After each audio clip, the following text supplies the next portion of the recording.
And actually,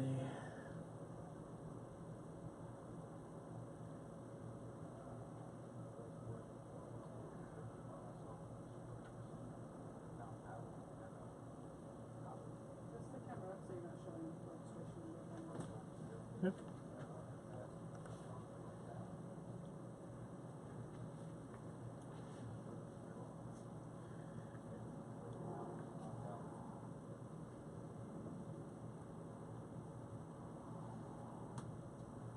The Mevo is actually being a little bit too short range, finicky to take it out on the bow.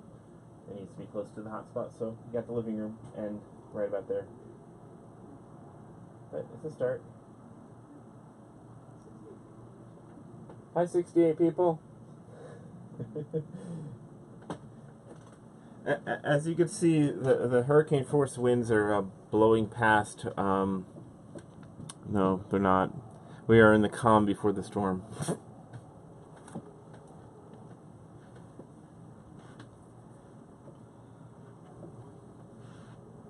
Yeah, it looks like just a normal day. No, it's calmer than it's been since we got here, actually. This is by far the calmest it's been in actually several days.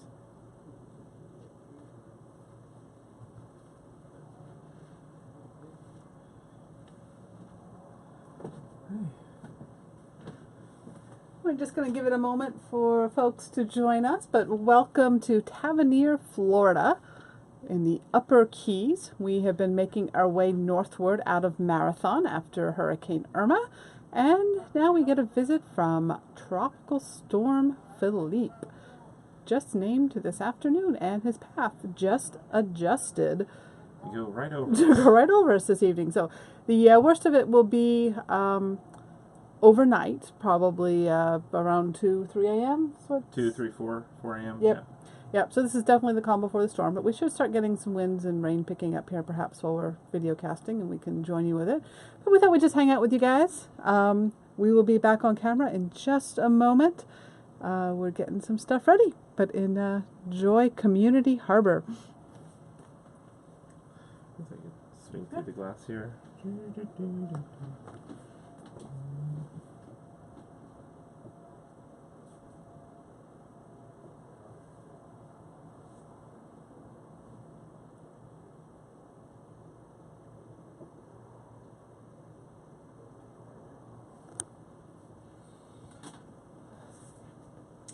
The Community Harbor here is a natural hurricane hole. It's a really good protected place to be, both either at dock or anchored out here. Apparently none of these boats were lost to Irma, although some did blow away into the Everglades. But none of the ones that stayed in the harbor, I guess, had much bad happen. Some of them did get sucked away. Anyway, we'll be back with the camera in a second.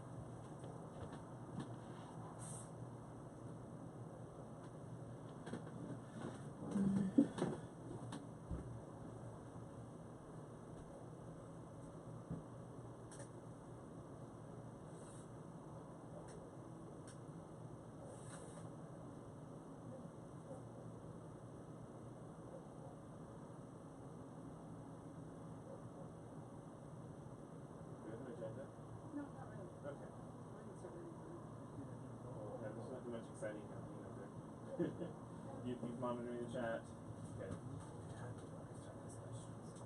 Okay. I'll bring the camera into the living room then. I think we'll take you into the living room and cook. Oh, we'll do a little intro.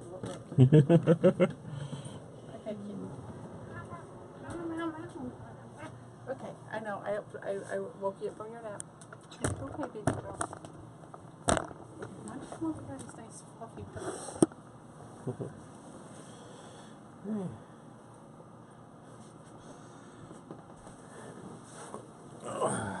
In frame, we're in frame. Here we go. Yeah. Aim it down a little bit. A little less blind. Okay. Well, good evening, everybody. If you don't know us, this is, what's your name? I'm Chris. I'm Chris. Okay, and I'll be Cherie tonight. Okay. How's Yeah, that sound? sometimes we trade off. I don't know. We're we're here. We're in Tavernier, Florida, and chilling out. And Cherie's like, "Hey, let's do a live video tonight to have show the first wave bands of the storm coming through, crashing over us." And we did some really dramatic background here. And apparently, Philippe did not get the YouTube live invite. That's what I'm going with. Right. Anyway, so we are in Tavernier, Florida. We have been making our way north from Marathon. If you've been following along, we didn't go through, but the boat went through Hurricane Irma in Marathon. And we went through the aftermath and cleaning up and stuff. And volunteering around the island. And we had a little bit of a weather window at the beginning of the week, so we decided to start making our way northward, get some miles on the way. We rode out the cold front in a nice little protected anchorage right in Plantation Key. And then when we started to see that it was then Invest 93L, was definitely coming this way, or most likely coming this way, we decided to seek out a marina. Yeah, we rode out a pretty sizable storm at an anchorage, and we're like, this is a much bigger one coming. Why not? Let's plug in. let's get someplace secure. Plug in. So we're in Tavernier, Florida right now at Mangrove Marina. Yep, yeah. yep. And it's a community harbor. It's a natural hurricane hole. The depth here is only about 4.5 feet. And we have a draft of 3.5 feet. So we just barely glided in. And apparently what happened during Hurricane Irma is the wind and the storm surge, instead of having a surge here, all the water was sucked out of the harbor and all the boats ended up in the mud, sitting in mud. Not much damage. They couldn't blow anywhere because they were sitting in the mud. So we're kind of curious to see if any water gets sucked out tonight. And then the water came back in and all the boats were fine. So there was no major damage here to any boats in this marina during Irma. And of course, up this far in the Keys, it wasn't nearly as severe as it was down in Marathon, where Why Not was. And then Philippe is a teeny little baby storm compared to Monster Irma. So, but you always take anything that's a tropical storm seriously. So we have double lines out. We have spider webbed ourselves into a very wide slip. We just kind of went through a very similar routine. We didn't put as many lines as we did for Irma. We didn't put out but nearly we as many are lines. Well secured. We actually have all brand new lines, and we upgraded the diameter of the ropes that we were using because I think the previous owner had them downsized one too small for the size of this vessel. So we went with 5/8 inch line. Big honking lines. So we have all brand new lines. We are spider tied in. We have been getting some gusts throughout the day, and I've been watching the boat moving back and forth, and I think we're well set. Yep. Yeah, so that's the storm. The exciting part will be probably around looking at the forecast right now and the bands and stuff. It looks like it'll be between 2 a.m. and 5 a.m. But the forecast here, I think the last I saw is getting just only 35, 40, maybe gusts up to 50. It's the last time I checked the forecast. So exciting, but hopefully nothing too exciting. And if you check the National Hurricane Weather Center, they just changed Philippe's path so that it was just going to brush us, and now it's actually coming right over us and South Florida. Right. It was actually kind of interesting looking at the weather app and seeing 30, 40 mile an hour winds going one way, and then 12 mile an hour winds, I guess the eye passing over, and then 40 mile an hour winds going the other way. Just made for a really interesting view on the weather app. Anyway, if we do get some of those outer bands coming ashore, we will point the camera out and let you experience it with us. Meanwhile, we're going to be making dinner, and we thought we'd let you hang out with us while we're making dinner. We're going to make a nice pot of chili. Perfect for a stormy night. Yeah, not quite the same as a cold. It is actually chilly here in the Keys. That cold front brought it down to, got up into... It dropped down to the 60s the other night. That was really pleasant. And the air was so much drier. So we've been so used to muggy, sweaty, and not having had to run the air conditioner for several days has been wonderful. Mm-hmm. And actually I almost wanted a jacket the other day when we were on the water. It was very chilly. Let's see, the general plan, because I know some of you are kind of wondering what we're up to. We haven't really done a check-in in a while. It's because you're working on the live video. The produced videos were still back in the Everglades, so yeah, we're way behind on those. But yeah, I'm working on the next travelogue video, so tune in for that. So that should come out early week. But what we are presently onto, we are moving our way up the ICW, or the Intercoastal Waterway, and we are meeting up with a project manager in Fort Pierce, Florida, in mid-November. And we're going to start attending to some of the minor repairs on Why Not from Irma. And the cool upgrades. Yes, lots of the upgrades that were on our list, and we had an upgrade video that we put out summertime over the summer Yes. with some of the things that we're going to be tackling. So hopefully some of those upgrades will be done. And while the boat is being worked on, we'll likely be getting an RV spot and bringing the bus down to live in during that time. So that's the general plan. Yes. We will be in Florida through the end of the year, no doubt. And then RV trip coming up in February-ish. Yep, Yeah. February we are taking the RV out to Texas. We are speaking at the RV Entrepreneur Summit in Fredericksburg, Texas, and that's being organized by Heath and Alyssa. So we'll be speaking on entrepreneurship and also running a mobile internet workshop there. So. Yes. Okay. So All right. I guess let's start chilling. Yeah, so we're going to give you a little tour of our kitchen because I don't think we've really shown off our kitchen Okay, I'll yet. let you show off the kitchen before we pull things out. And yeah, we're making a pot of chili this evening. Now, something we haven't want to share about Whole30? Oh, I guess we have Yeah, to. so we are actually right now on day 10 of Whole30. So we started 10 days ago. After all the stress of Irma, we were basically defaulting to Cheetos, M&Ms, and wine for dinner, and that's not healthy long term. No, that was that. So Cherie's like, hey, want to try this, and let's see if we can reset our bodies and get back to eating healthy. And it's like, okay, Yeah. So let's do it. basically, Whole30 is 30 days of only. Basically, you don't eat dairy, grains, Alcohol, no sugar. alcohol, no sugar. No We also sweetener. cut caffeine too. Yep. So basically, it's meat, vegetables, fruits, and nuts. So. Yes, and so we've been having fun going through that, learning how to do different kinds of foods that are outside of a routine, but it's been great overall. Yep, So far, so- we feel great. So this is a Whole30 compatible chili, Yes. and we're using ground turkey as the, Yes. the meat base. of it. Okay, so you tour the kitchen? Yep. Okay.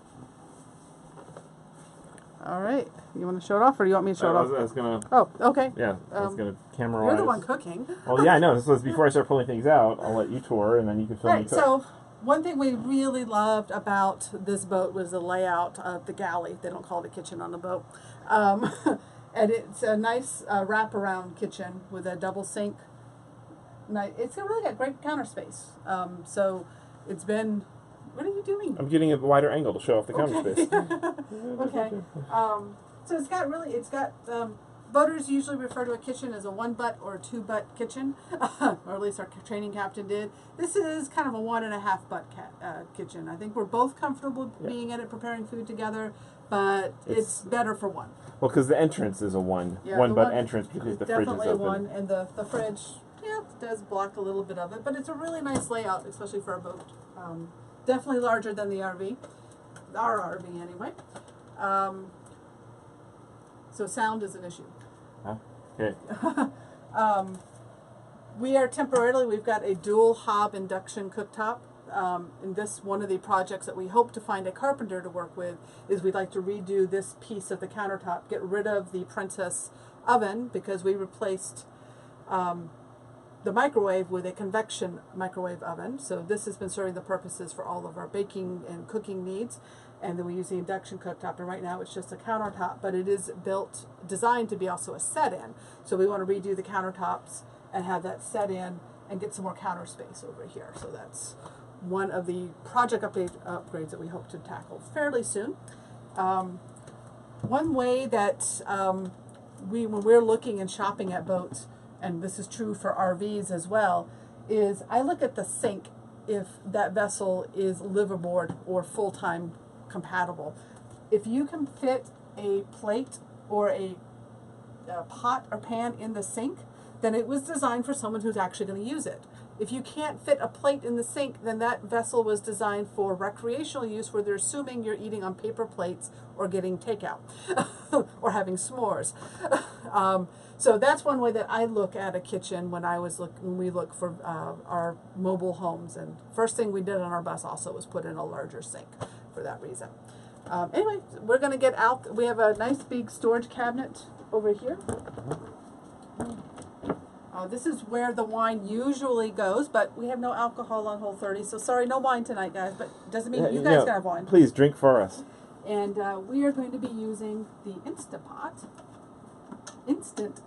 this evening to make the chili.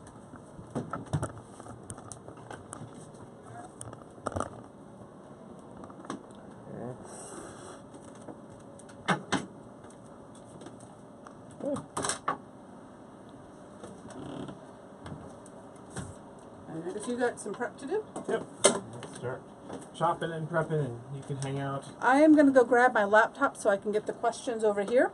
And You can sit at the bar even. And I will sit at the bar and answer questions. Hey, I'll pretend I'm having a drink. And you guys go ahead and ask some questions. Make a cocktail too. I will make cocktails. Yeah. Cocktails don't have to have alcohol, right? They're not as good without. Okay.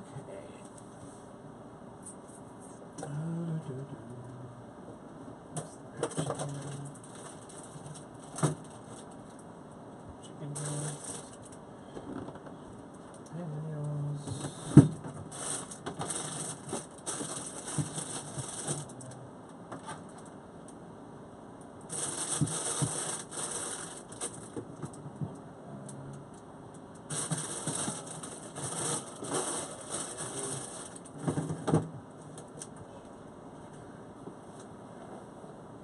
Potatoes.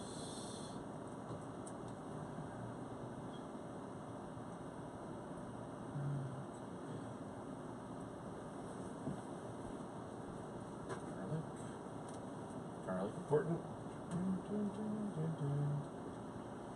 Make sure you speak to your people. I'm trying to figure out what I can throw in a pot. And normally my chilies I do lots and lots of beans. Those are out on Whole30. So it's going to be different tonight. And starting with some fresh ground chicken breast.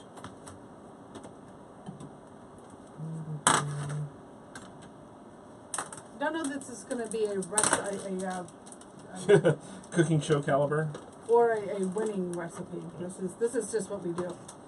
So talk about what you're doing. Okay, so I just put put the meat in here to saute while I start chopping up some vegetables to add. And add some olive oil.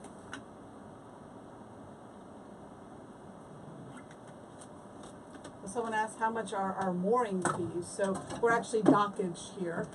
And we took out a weekly rate. So the rate here for daily was $3 per foot. And we're a 47-foot vessel, so that would have come out to nearly $150 a night.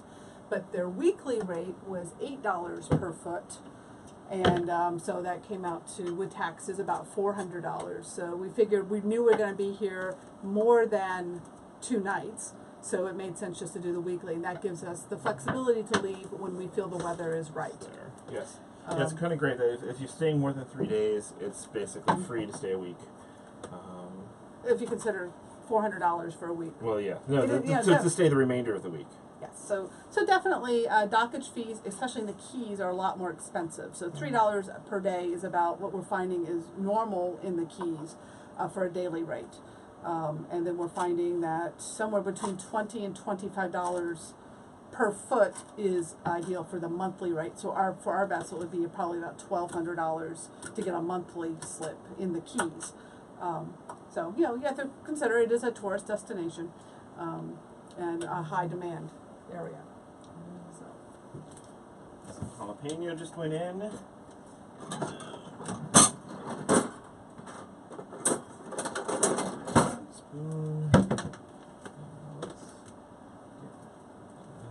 White onion. Good one.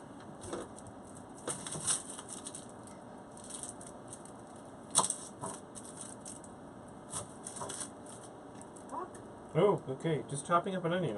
You talk while I focus on cooking.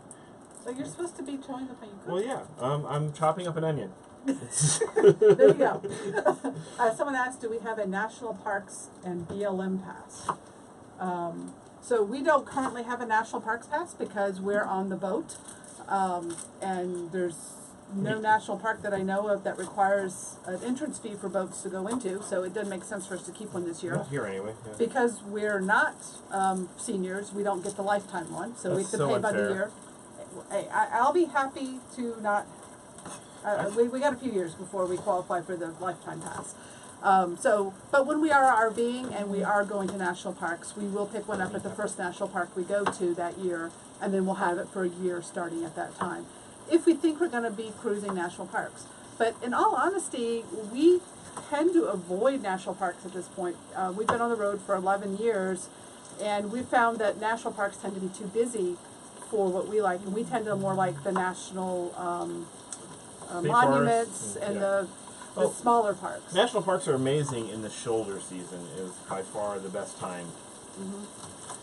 So, yeah, if we think we're going to be doing several national parks and it makes sense to spend the $85 versus the whatever the entrance fees are for the parks we might be going to, then we'll pick one up. But you don't need one for most BLM lands. BLM is usually free.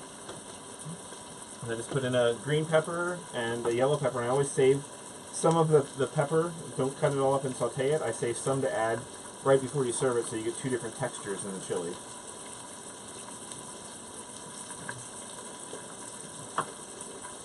That's one of my favorite chili tricks.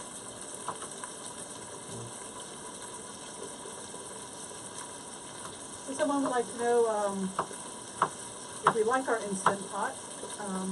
We've had this for going on 3 years, maybe 2 years. You talk up over the sizzling. Yeah, I know.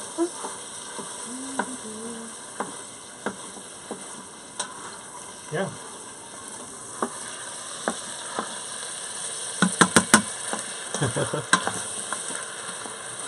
Yes. Someday maybe we'll install the built-in cooking cams like they have on the cruise ships. Or not. No, let's not on that one.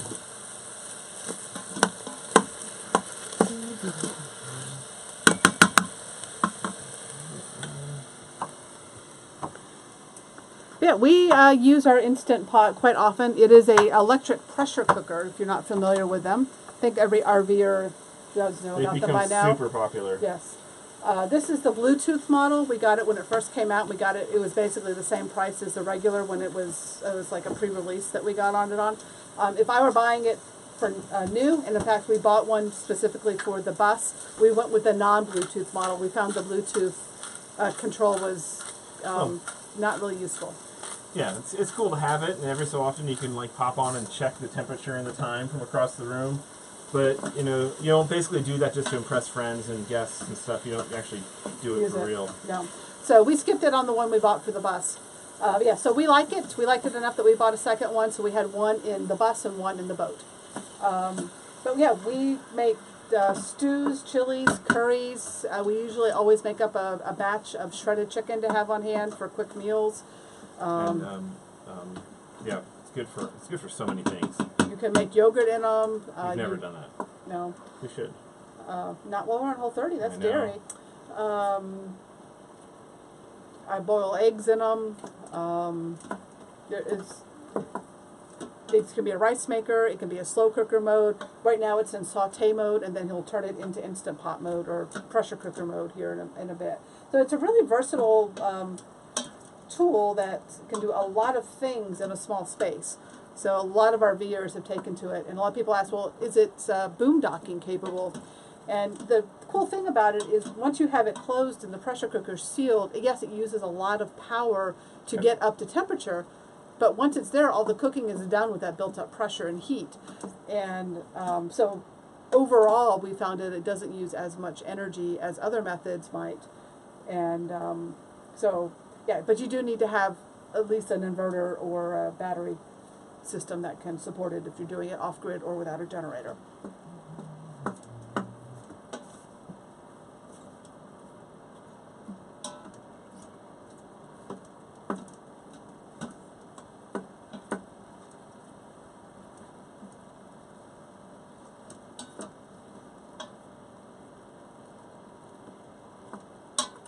So we had a question if we're using Spot, which is a satellite tracker.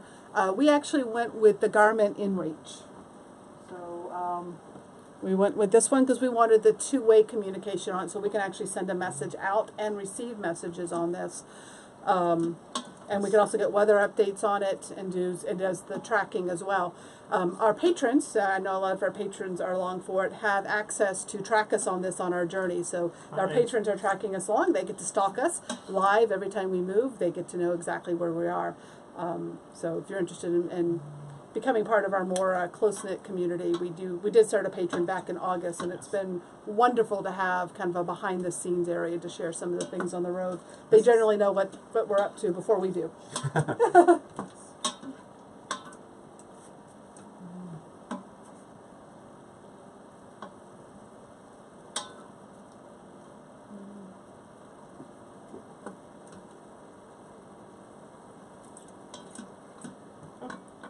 Steamed up my glasses.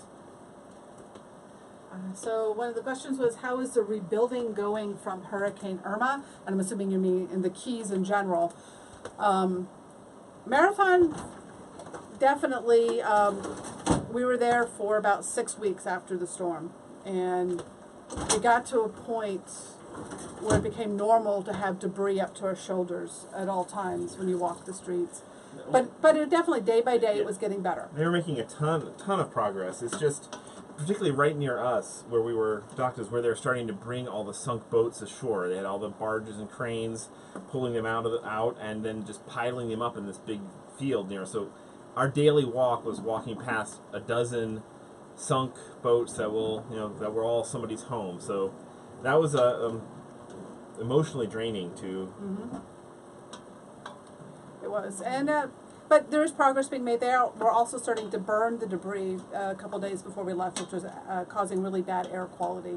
So we figured it was probably time for us to move on because it was becoming very normal for those conditions for us. And we're like, okay, that's just going to start to weigh on us, and there's not a reason we need to be there anymore. We did do a lot of volunteer work in the initial days and weeks, and helping people with the initial recovery. But after a while, we figured we need to get on and take advantage of the opportunity to get the boat into the yard to get some work done. We're up here, and we've been walking around up here in Tavernier, which is about 50 miles north of Marathon. And yes, there's some debris around, but the destruction level is significantly less than it was in Marathon. Pretty much, once you get about 10 miles north of Marathon, it looks like almost anywhere else in Florida that got hit by Irma. Even up here in Tavernier, there's still signs of it. Like just up the road a little bit, there's still the remnants of where they've clearly taken away a huge pile of debris and trash, and what's left is the small trash on the side of the road that nobody's cleaned up yet. Next, the sautéing looks like all the meat's nicely browned. Yeah, I'll do it. Camera. And the veggies are starting to get nice and browned. Good, so I'm going to start with some rotel in here. And then a can of water.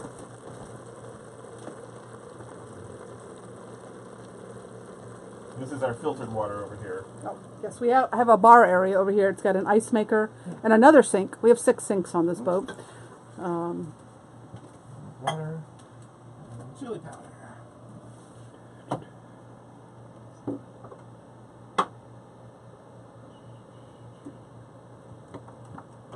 And then spice rack is up there behind the cooking area.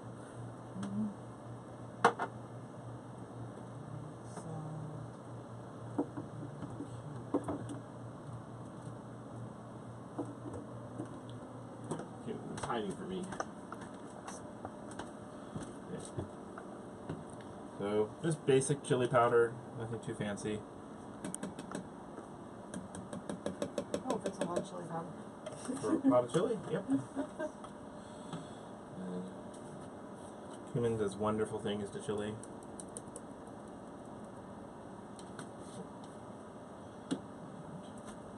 We've already got some garlic powder open. Someone asked, Salt. why didn't we start with a roux? Well, number one, they would not be whole, not that much garlic salt. This is a big batch. Okay, a roux, it would not be compatible with the Whole 30. It's no dairy and no grains, so we would not be able to do that. And I've never made a chili with a roux before, so even otherwise, this is the way I've been making chili for ever. But again, normally lots and lots of beans, and sometimes actually we'll put in beer. Actually, that was a normal ingredient until I met Cherie. And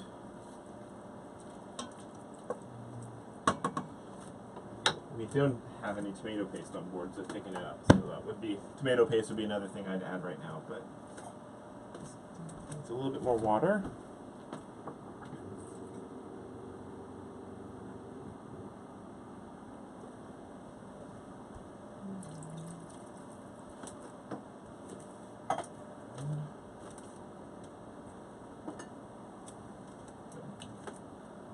Hot sauce. And I don't put it too strong. I keep it kind of mild, and then you can always add hot sauce later. A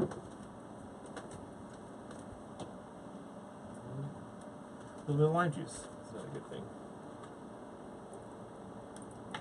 No, we don't do fresh garlic. It's too messy. Too much effort. We do keep minced garlic in the bottle. Why don't you use that? I did.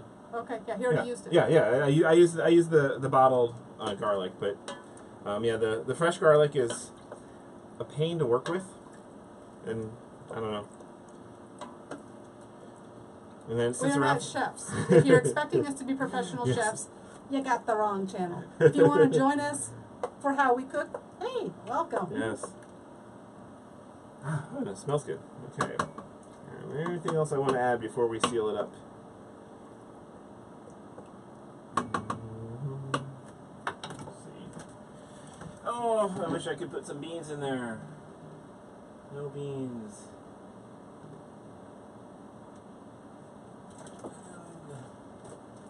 Nothing else there.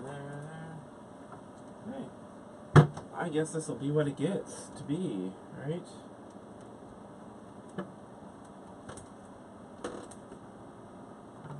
Apparently there's another YouTuber that does a live chat at 8:30 tonight. Oh, who is it? Motor Homes Experiment. I've never heard of him. Okay. Well, tell him we said hi.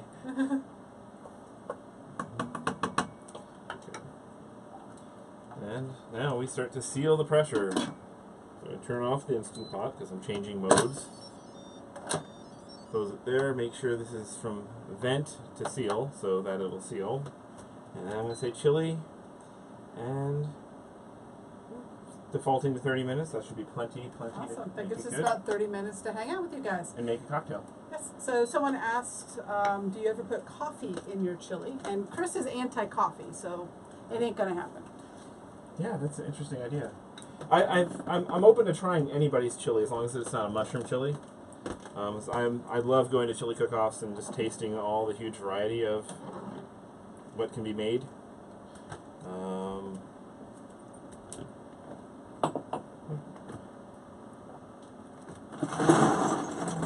And love having this trash compactor here on the boat. Oh my gosh. So I think I am going to make some makeshift mojitos that are Whole30 compatible, which means no rum. So I have, today I've been infusing some water with mint leaves, which will be the basis of our mojitos.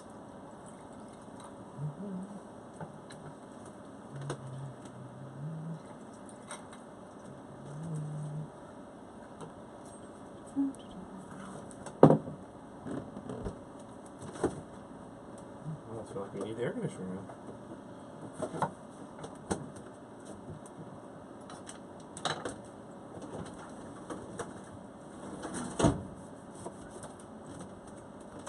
I'll take the questions. And I'm just going to squeeze lime into it. See, that's a mojito on Whole30. Yes. That's been our life for the last 10 days, and will be for the next 20. Yes, we can make it through. We planned it now. Some people are like, why are you doing it now? And well, Halloween's not a big thing for us. We're not big candy people. And we wanted to be through Whole30 before the holiday season. And after all the living off of Cheetos we did during the hurricane evacuation, it would just felt like we had a small window of time to try this out. And it's working. It's great. We're feeling great, and it's been really good. Somebody asks, Willie asks about my long hair. There's so much maintenance. My hair is zero maintenance. We're both no shampoo. Neither of us have used shampoo in over 10 years now. We just use a little apple cider vinegar to rinse our hair, and that allows us most days just to rinse with water. So it's not much. I don't know. I don't maintain. Oh, I had to cut his hair. It is. He requires more effort for me to cut his hair because his is not all long. He's got it's really a modified mohawk. It's shaved on the side. So yeah, I have to do his hair about every month or two, and so he requires more about hair. every 2 or 3 months. Well, it should be done every month or two, but I'm lazy. But yeah, my hair straight doesn't tangle. It's Jonathan's trying to make a tomato-free chili with cider vinegar instead of tomatoes. Ooh. It's an intriguing idea. Should we go back over to the table? You want to stay here? Oh yeah, probably be cool over here. Okay. We're going to move you guys back to the living room, which all that requires is whee around. See, now you're in the living room. Someone was asking earlier about Kiki, where her favorite spots are. She likes to sleep there. She likes to sleep here. And then she likes to sleep in this corner chair. And there's many other chairs she likes to sleep in. Yes. Okay, get the aiming done for that one.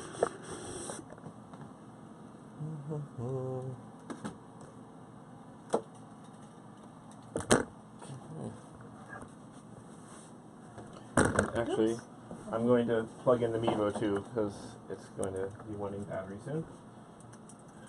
Unfortunately, not much storm to show you guys. It's still just super calm. Not even raining right now. I'm going to do a quick check on the weather forecast on it. And yeah, it's probably going to be a little bit later. Originally, the forecast were going to starting to show it having 15 to 20 mile per hour winds already this time of day. I figured it'd be fun to have live YouTube recording of the boat bouncing around and okay, camera's plugged in so it won't beep on us.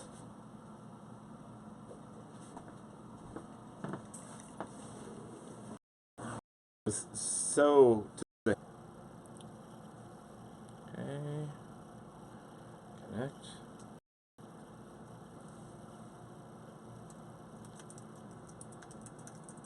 To connect, I need to reboot the Mevo. Okay, we're back. Mevo glitch. Yeah, the Mevo has been really reliable for the last several times we've done it, but just today it said, "Hey, there's a firmware update." That's always bad. We've got bug fixes. Well, apparently they added some bugs. Switch back. So if the Mevo crashes again, we'll start up YouTube Live on the laptop or on the computer, but not nearly as portable as this tiny. The camera we're using is a tiny little thing called a Mevo. It's kind of fun, and it lets us see and preview and control the shots with the iPad. We can do zooms and pans without actually touching a camera. It's kind of cool, but it's technology. Did you put on cold air? Yes. Good idea. Because it was steamy and hot in here because someone made chili. Yes, it's like, good idea. There we are. Well, cheers again. Cheers for our mock mojitos. Water with mint. And wine. I squeezed some wine into it. It's tasty, but it's not the same. All right, guys. Sorry about the glitch on that. If you have questions for us, go ahead and pop them into the channel. We've got about probably 20-25 minutes until our chili is done. Well, just hit the... Okay, so but we can fast release it sooner. Well, it's got 30 minutes or so we can hang out, answer some questions for you, if you have any for us. I think, Vic... Well, we're about to change a lot of stuff on the boat, but that was intentionally. But as far as the Bayliner compromises we made to go with this comfortable of a floor plan, boat plan, whatever, was going with a larger vessel than what we ideally wanted. Somebody had a crude comment. Crashing apparently. Let me switch it to the Chrome. Okay. I think it just went down again. Oh no, it's back. Okay, the Mevo is having issues. We have a zero bet tolerance policy for bad technology, but unfortunately we don't. We have to live with it, particularly since we've already started.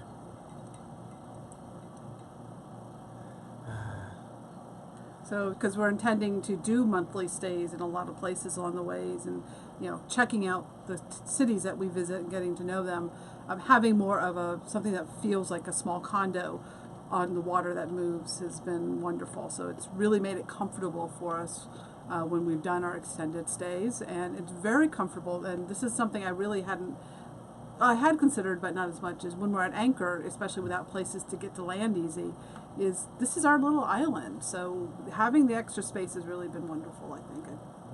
I'm glad that we went with the larger vessel overall.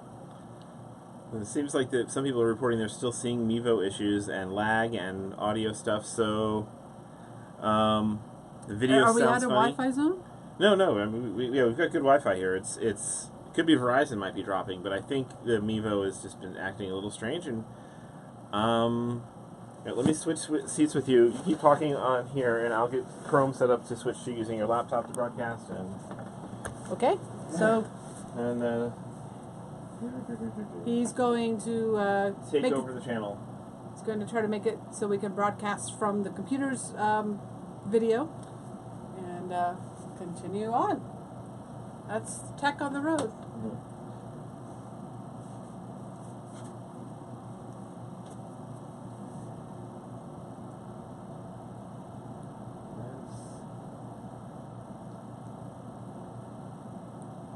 More setup than it's worth to try and change cameras right now. I'd have to set that up in advance. But I can actually lower the resolution on the Mevo, and that should They're make the saying stream that better. the audio is like. Okay, I'm going to drop the connection for a second. And I'll pick the resolution. well, yeah, but I know I don't have to set it on YouTube, but on this side I set it.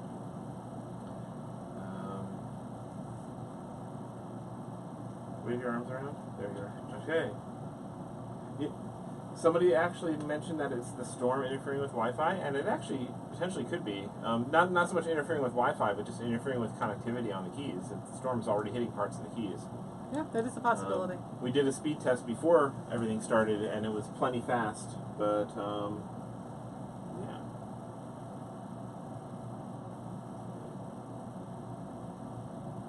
So Loda asks where we'll be spending Thanksgiving this year. So our general plan is we'll be heading up to Fort Pierce to do boat work. So we'll be near my mother who lives in Melbourne. And so we'll probably be going up to her place for Thanksgiving. And I think my brother's coming in. So we'll be in Central Florida for Thanksgiving. And we'll be probably in Central Florida through the end of the year. Probably living in the bus while the boat's being having a lot of projects done on it. People say it looks good and sounds good now. Okay, good. Okay. Will there be trick-or-treaters?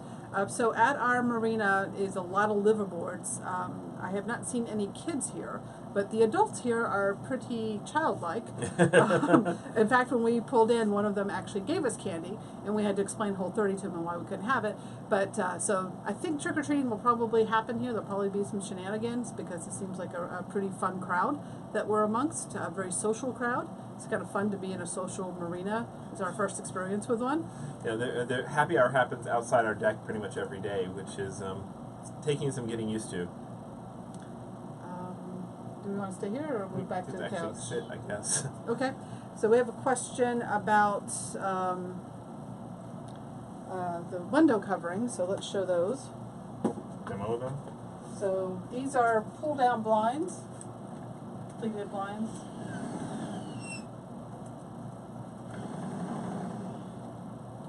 They came with the boat, so I don't know much else about them. The cool thing is they can pull down, and they can also pull down from the top. So, like here, if you just want to let it not, still have the privacy, but pull them down from the top, we like that quite a bit. Oh, except for we're so low, we're usually dockside. That's usually right at eye level. Yes, true. Hey, Kiki, you're in my seat. Okay, the laptop can go to sleep. Kiki? Let's see how much time is left of the chili. Oh, the gray covering on the outside, that's the white screening on the outside of the windows that came with the boat. And that's during the day, they pretty much create a lot of privacy and they keep the sun out. And during the night, they don't really do much.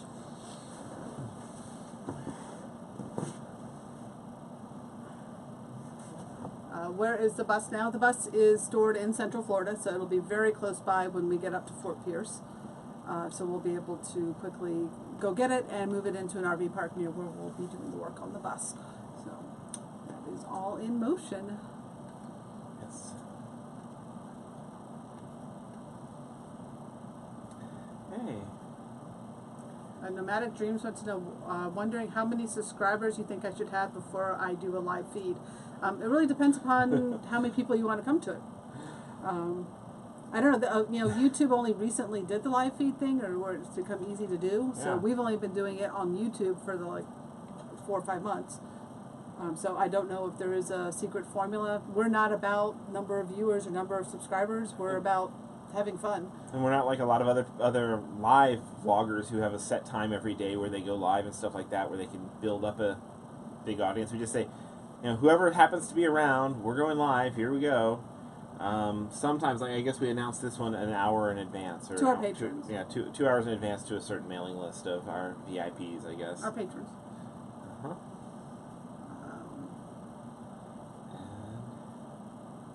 Will you be using solar? So that is one of the upgrades.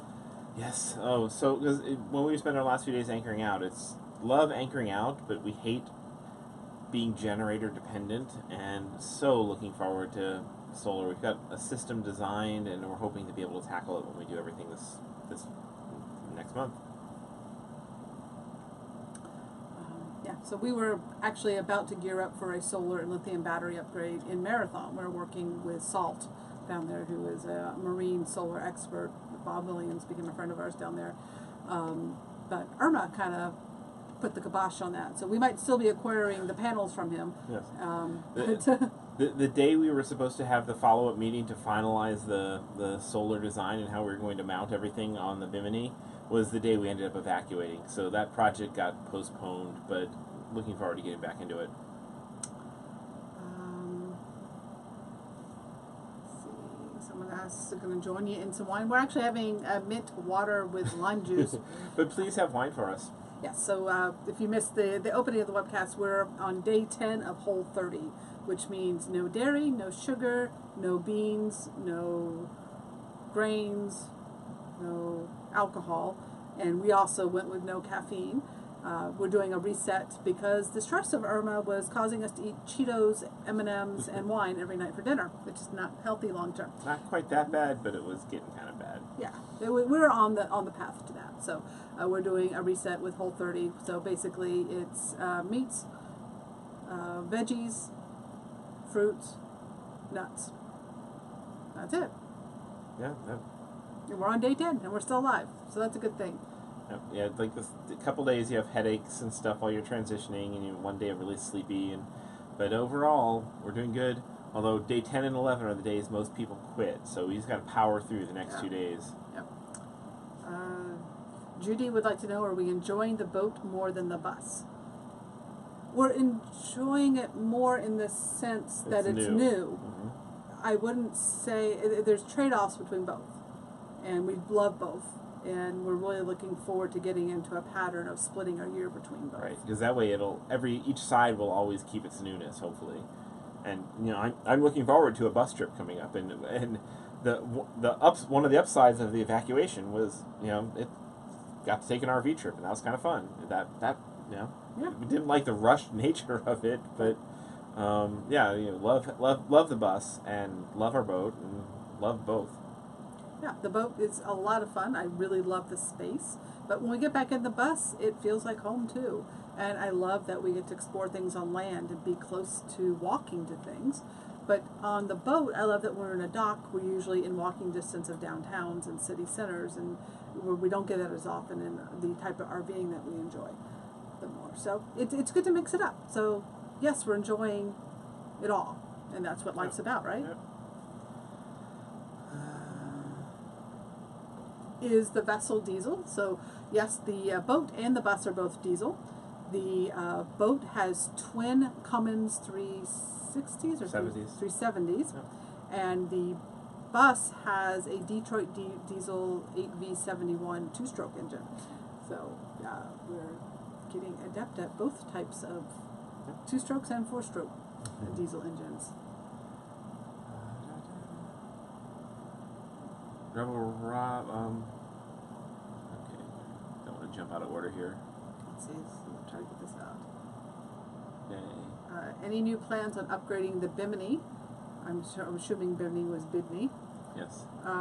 So that's where we're planning to put the solar. And we have a design that we sort of worked out, but we're, once we get up to Fort Pierce, we're going to be checking in with a local fabricator and making sure that it'll work. And coming up with a final design, because as I said, that was the one part that we didn't get to finish in Marathon, was the meeting to go over and compare notes on the final design ended up getting canceled for evacuation. So Forever Fixin', you asked about the Bayliner fitting our needs. We already answered that before the camera went out, so I don't bore the rest. Yep. It does. It is. Quick answer, yes, but we won't bore the rest of everyone who got to hear it. So Ed is asking, can you explain more about the loop and what it entails and where it goes? So the Great Loop is a circumnavigation of the eastern half of the U.S. by waterways. Hey, I got that down. Yeah. So yeah, you head up the East Coast in the Intercoastal, get to the Hudson River, go up the Hudson River, get to the Erie Canal, go across, connect up into the Great Lakes, we're going to hopefully spend a couple of boating seasons up in Canada doing all the Canadian canals. There's some amazing places. Once you're done up there, go down through Chicago, down the Illinois River, down a little bit of the Mississippi, up the Ohio, and down the 10-Tom Waterway, come out in Mobile, Alabama, come around Florida, and a lot of loopers just keep doing it over and over again. You can follow the seasons and always have good weather if you time it right, if you go fast. That's the loop. Yep. So should be fun. Over many years, we intend to take it really slow, though. Some people ask, "Wait a minute, why are you still in Florida? Shouldn't you be up in the Great Lakes by now or in the 10-Tom?" And yeah, if we are normal loopers, yes, but we're not. The Great Loop is about 6,000 miles, and when you're moving at 6 or 7 miles per hour, it's a long time. That's a lot of travel time. And when we're RVing, you're moving at 50 to 60 miles per hour, and we typically only do about 5,000 or 6,000 miles in the RV in a year because we prefer, we work full time. We need to be able to be still places and get work done, and it's tiring. We love long stays. We love being places long enough to go to the same restaurant twice and be recognized and stuff like that. The joys of getting to really get deep into a town as opposed to running in and seeing the top attraction and then running right out. Yeah, and we're 11 years into our nomadic journey. We're ready for a slower pace, definitely. Caribbean would like to know, will you be recording video of some of the boat upgrades? Absolutely. Yes. Oh yeah. It'll probably be a lengthy time that we're there. We went through the bus renovations 2 years ago. We're being well prepared. We actually hired a project manager to help keep him in line. So he gets out of project scope. Well, no, so that we can actually so we don't have to be full. Like when we had to step in on our bus renovations, we had to basically become full-time project managers to get it done, and we had to put off work and put off everything else. Right. So we want to still be able to deal with our work life and everything else, and we have a book to the boat rewrite. project's done. Our mobile internet handbook is due for a refresh, so we need. And Irma, I was planning to do this in September while he worked on the solar. But this book has to be rewritten from cover to cover. That's a lot of stuff to rewrite. Yes. So we'll still be very, very hands-on with all the boat projects we're doing. We've actually found a boatyard that welcomes do-it-yourselfers, and we're working with a project manager who welcomes working with working with hands-on with the people he's working with. And he's agreed to be on camera. Yes. So yeah, we're going to be involved with everything. We're just not going to necessarily have to spend 16 hours a day on it. Yes. Do you have a schematic for the lithium setup? We haven't even decided on the cells yet. It's in my head. I've got a couple, yeah. Gary wants to know what are we going to be doing for December, and we'll be in Florida, somewhere. Probably working on the boat. Yep. And doing holidays with the family. So Chris's parents winter in Florida, just north of Tampa, and my mom lives in Melbourne, Florida, near Jonathan, who's in we will be go visiting Santa Claus. But yeah, we'll be roaming around Central Florida. We'll probably be in the bus while the boat is being worked on, is the general plan. I see somebody asked about the mouse that got aboard in a Marathon. We caught one mouse, and we thought that was it, but then we heard another one, and put traps out, and we were trying glue traps because these were big. They were way too big for the small traps we had. And we almost caught another one. It somehow pulled itself out of the glue and vanished. So we don't know if it just is stuck somewhere deep inside the boat. We haven't heard it. We don't know if it said to hell with this place, I'm getting off, and has left. But Kiki has not had her little mouse radar go off in a week or two, I guess. Yeah, so I think it either deceased, I haven't smelled anything, or it decided to leave the vessel before we left Marathon. So...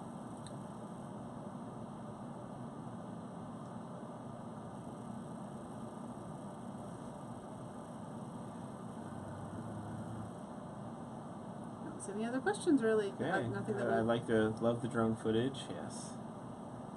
Will wants to know, did your boats DVR? We don't have a DVR. Record video of the hurricane and will you post it? We do have some from our security camera. I guess we might incorporate a little bit of that when we do some video, when we do the travelogue video.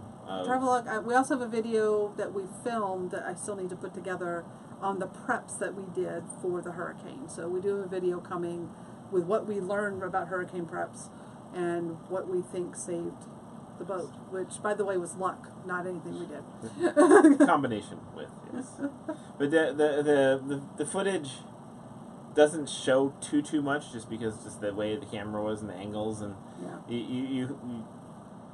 there's some interesting footage we captured and some audio we captured and stuff of the storm. We'll probably incorporate that into some future videos. So I'm currently working on editing the video from us getting from Everglades to the Keys. That'll be this week's episode once I get that done. And then we'll start getting back to the travelogue about our time in Marathon. So it's been interesting because we took such a time warp here with the content. Question from Jace: should he open the Merlot or the cab? I'm assuming. Whatever you like. Have a cab for us. Yeah, have a cab for us. Sounds good. I'll imagine I'm drinking a cab. I miss wine. Nomadic Dreams, can we show us more of the boat? I don't know how much else is ready. And actually, the lighting isn't super great right now because it's after dark. It's after dark outside, so the Wi-Fi range. But there is a tour of the boat. There's 2 tours. Yep. If you look on our channel, we have a playlist with boat content, and you'll find the tours of the boat there. You can get a full tour of it. Brian wants to know, is our bus a flexible? No, ours is a GM 4106. But if you want to see one sweet flexible, our friends Ben and Karen just finished their 8-year conversion on their 1963 flexible Starliner. Yes. You can catch that on their Facebook page, Creative Cruiser. It is the most immaculate bus on the road, and seriously, 8 years of intense work went into making this thing perfect in every way, and we're so thrilled that they finally got to move aboard. I mean, they've been good friends of ours forever. They inspired us to get a vintage bus. 8 years ago when Ben was buying a vintage bus, we're like, that sounds kind of cool. Maybe we want a bus too. And we've been living on our bus for over 6 years, and he's finally got to move into his vintage bus. Rebel Raw wants to know, do we plan on adding a wind generator? And probably not. Wind generators are great if you're in places that are windy, but once we get inland with the Great Loop, we're going to be in a lot of protected areas where the wind won't make sense, and we're going to be optimizing for solar. If Chris gets his plans, when it works, we're going to have close to 2,500 watts of solar on this baby, and that's going to be plenty. Wind generators, you really have to go, you have to shop, want to get one that is really quiet. We've been in places with people who have wind generators, and they can be noisy, and I don't like noise. Yeah, there are a few quieter ones, but even still, we are both kind of noise averse. I maybe me more than you. I don't like non-natural noises for whatever reason. I really hate the sound of generators, of electric generators, wind generators, motors running, things buzzing. I like to hear the wind and the waves, and anything that distracts from that is a negative in my book. Right. Ed would like to know, do we ever do any of the RV shows? So after 11 years on the road, we finally went to the Tampa RV show for the first time this year. And that was really our first large RV show. Yeah, we've been to a couple regional RV shows and stuff, and a lot of them are all the same. They're probably really valuable, particularly the big shows, if you're trying to see a lot of different types of RVs. But I don't know. Yeah, definitely they're interesting. They're just not something we feel like called to going back to. No. Like Quartzsite, on the other hand, is something I would go back to.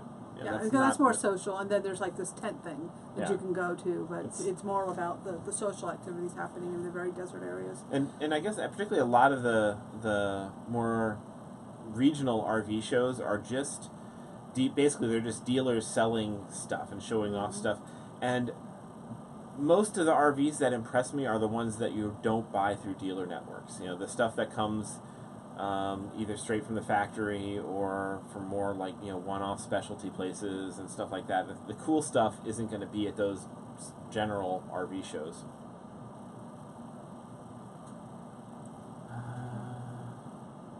On your Great Loop tour, you're aware of the 125-mile dried our spot no longer passable by way of boat. It's nothing more than sand dunes. Is that North Carolina? I don't know of any place that is currently impassable on the Great Loop. So along the New Madrid fault line. Oh, so that's from when the earthquake happened in the 1800s. That's just a section of the Mississippi River that's dry when the Mississippi River changed course. So yeah, that's the New Madrid fault line is in southeast Missouri. I know about that. I've studied it. I've actually been by there. I've flown over it, and yeah, it's an amazing event. The Mississippi River went backwards when the earthquake happened, and I guess it's still probably the biggest earthquake to hit North America. But that was back in the 1800s. Jonathan would like to know, do they have RV accessory shows? So they're usually part of the RV shows, or like at Quartzsite or things like that. Well, and the interesting RV accessories will be at the big shows like Hershey or Tampa, or the one for the RV industry, the RVIA's. Is it RVA? The basically the industry show, the trade show for when the part suppliers are trying to sell RV manufacturers. That show happens in Tennessee in November or December or something like that. We've had some friends who've gone to that one, and that's actually apparently quite a fascinating show because that's when you see the real interesting stuff, because they're trying to sell within the industry as opposed to sell to random people. We got a few more minutes. If you guys got questions, we'll keep answering. We're probably close enough. I can do a quick release too. No, we don't have to eat as soon as we turn off the camera. But we That's have been true. broadcasting for about an hour, so Yeah. it's probably time for us to... You let people see the chili. Oh, okay. You Yeah. want to see Yeah, the so they chili? should You guys want to culminate. see the chili? Yeah, so Okay. culminate with a view. All right. We'll do a quick release on the Instant Yeah, Pot. so it's down to 5 minutes, which is plenty close. So turn this off, and they can watch the geyser of steam. So Instapot, particularly when it's at full pressure, to get it down.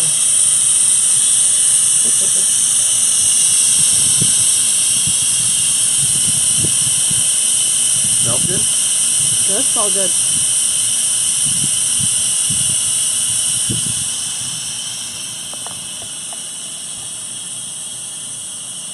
Casey, you're excited?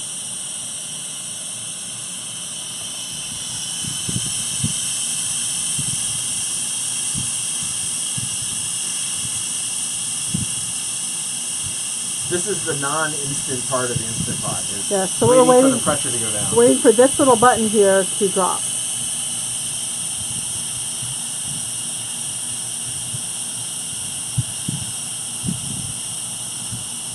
I wonder if you can hook up a little steam turbine to make electricity out of that. Kiki is excited. You gonna go over and type to people? Okay.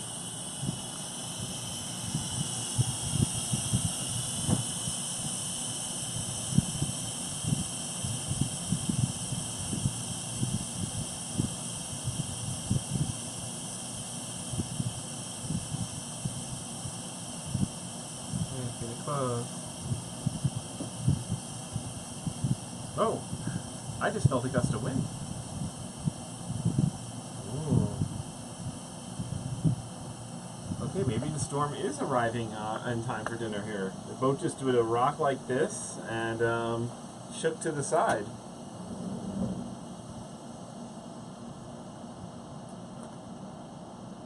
It's just crazy. No, nothing too exciting. Well, that was a little gust. Not to shake the boat. Oh, the pin dropped. See how the pin dropped? Alright, and there's Chris's chili. Yes. I like having the multicolored peppers.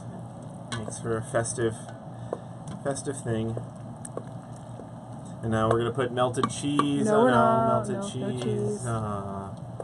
Okay, so now to top this off, as you know, I'm going to put in, and just for the last little bits of it being here, is put the remainder of the peppers in, so they'll be more crunchy versus the soft peppers that are already in there. That's combining the two different textures is one thing I really like to do with the chili.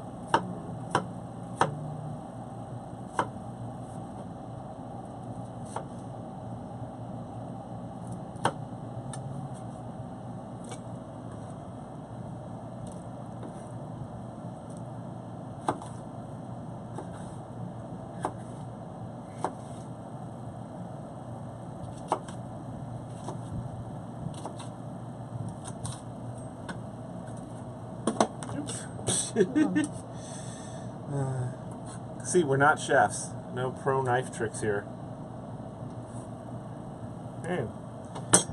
And that would be it. Add hot sauce to taste, and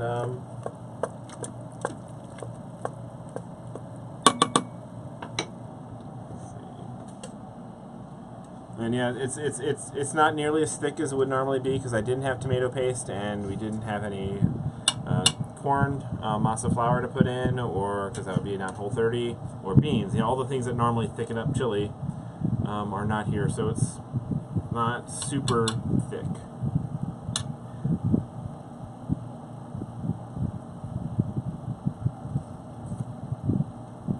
But it's good. Alrighty, so we're gonna go have dinner. Okay. Let's see if there's any last minute questions that you guys have, and then we're gonna be out of here.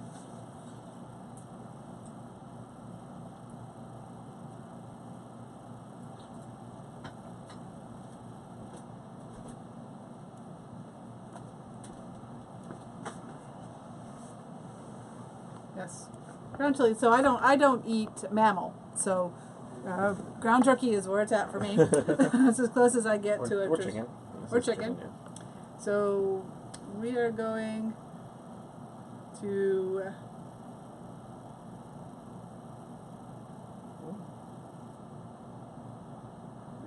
see if there's anything else. Okay. Any other interesting things pop up? You have a steamboat. I like that. Yes. Yes, it is a steamboat.